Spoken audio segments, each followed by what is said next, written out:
తెలిపారు. బషీర్బాగ్ చౌరస్తాలోని బాబు జగజీవన్ రావు విగ్రహం వద్ద డిప్యూటీ సీఎం భట్టి విక్రమార్క దిష్టి బొమ్మ దహనం చేసేందుకు ప్రయత్నం చేశారు.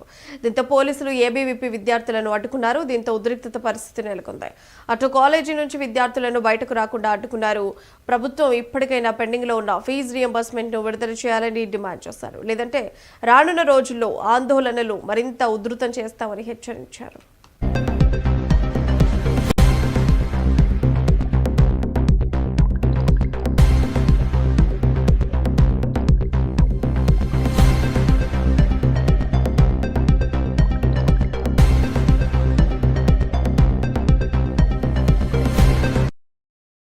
సార్ ఆలోచించండి, మేము కూడా మీలాగే ఉద్యోగాలు కొట్టాలి, మాకు కూడా చదువుకోవాలి.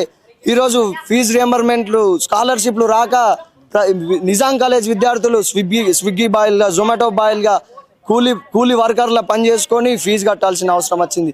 ఎందుకయ్యా స్కాలర్షిప్లే మనం మీరు పెడుతున్న భిక్షనా? మా హక్కు విడుదల చేయాలా. ఏదైతే పోయిన సంవత్సరం 2025 జూలై 17న ఒక సెమినార్ పైన ఈ రాష్ట్ర ఉప ముఖ్యమంత్రి భట్టి విక్రమార్క గారు వస్తే గేట్ నంబర్ 1 దగ్గర ఆయనను అడ్డుకొని అయ్యా మా స్కాలర్షిప్లు మాకు కావాలి, మేము చదువుకోవాలి అని అడిగినాము.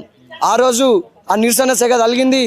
ఆడిటోరియంలోకి వచ్చి ఇంకా 2 వారాల్లో మీకు రావాల్సిన స్కాలర్షిప్లు ఫీజు రియంబర్మెంట్లు మెస్ బాకీలతో పాటు అదనంగా మీకు మేము విడుదల చేస్తా అని చెప్పి ఆ రోజు తప్పించుకోవడానికి చెప్పిన తెలంగాణ రాష్ట్రంలో విద్యార్థులకి విద్యను దూరం చేసే ప్రయత్నంలో రేవంత్ రెడ్డి ముందుకెళ్తున్నాడు తప్ప Telangana rising number 1 Telangana integrated schools అని చెప్తున్నవని మాటలే తప్ప చేతలు కావు. ఆయన చేస్తుంది ఒక్కటే, విద్యార్థులను మబ్బ పెట్టాలి, విద్యార్థులను దారి మరలించాలి, విద్యార్థులను పోలీసులతో ఆపాలి, ఇవన్నీ స్కాలర్షిప్స్ ఆపాలి, ఫీజు రియంబర్స్మెంట్ ఆపాలి అని చెప్పేసి చేస్తున్న పని తెలంగాణ రాష్ట్ర ముఖ్యమంత్రి.